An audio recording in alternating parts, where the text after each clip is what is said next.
This is Inside Indiana Business Radio for the afternoon of Thursday, February 29th, 2024. I'm Kate Sharon, and happy Leap Day. Indiana University trustees are expected to vote Friday on a plan meant to bring the school in compliance with a 2023 state law that bars it from using state funds to support the Kinsey Institute. But school officials have not released details about how the proposal will change the operation of the institute, where professors and students conduct research about sex and gender. In general, Kinsey faculty, staff, and students say IU should use an accounting solution rather than a not-for-profit to comply with the state law, and that IU must defend the institute from misinformation and defamatory attacks. Zoe Peterson, Kinsey Senior Scientist and Director of the Sexual Assault Research Initiative.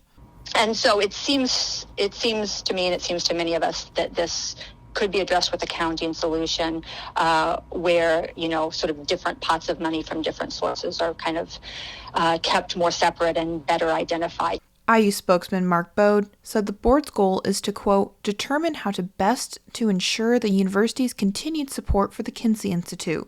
An activist investor group is pushing for a shakeup of Elanco Animal Health Incorporated's board of directors and removal of CEO Jeff Simmons, saying the Greenfield-based company has underperformed its peers and destroyed billions of dollars of shareholder value. Ancora Holdings Group LLC, which claims to hold about 3% of Elanco's shares, said Thursday it wants to replace 4 of the company's directors with its own nominees at the company's upcoming annual meeting. The investor group is also pushing for the retirement of CEO Jeff Simmons next year. Ancora, based in Cleveland, said Elanco has, quote, delivered poor margins, sluggish drug commercialization, negative shareholder returns, and indefensible governance policies for years.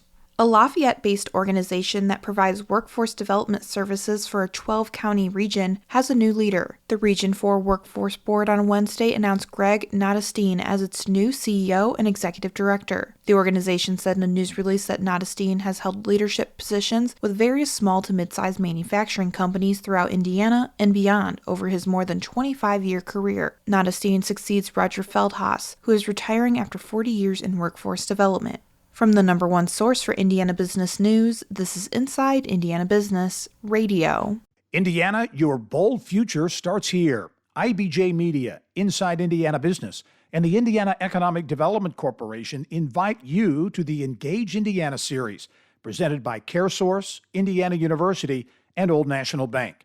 With an unrelenting focus on growing Indiana's economy, our Engage Indiana events take place in every region of the state. Discover when we'll be in your area at ibj.com/engage. After a nearly 5-month process, the town of Maryville has approved a new town slogan. The Maryville Town Council this week said residents overwhelmingly voted Maryville, the heart of the region, as its new slogan. The process to find a new slogan began in October, and the town received more than 40 submissions, which were narrowed down to 5 finalists. The council voted to approve the slogan, which will be added to various sites around Maryville soon.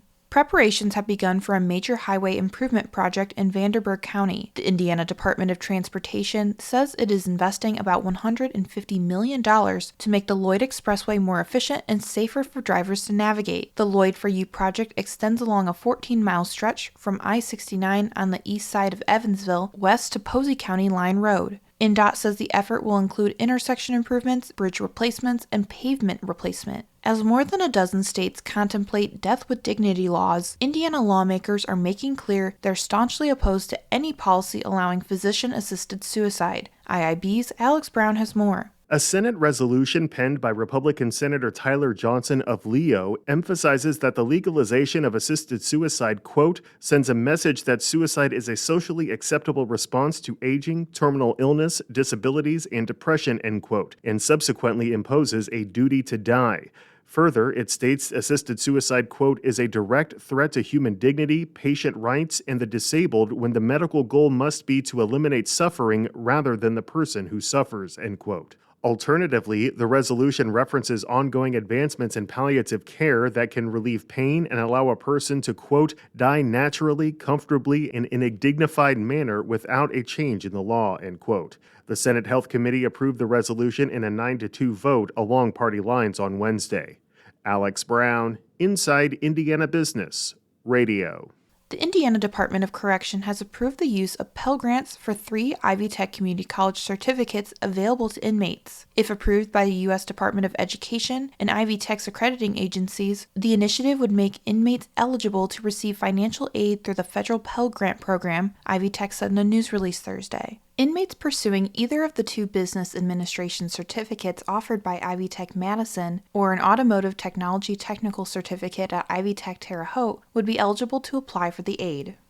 Beck's Hybrid CEO Sonny Beck is this week's guest on the Business and Beyond podcast with Gary Dick, presented by PNC, a weekly conversation with high-profile Hoosiers in business, sports, entertainment, and beyond, available now from your favorite podcast provider. I'm Kate Sharon for Inside Indiana Business, Radio on Demand.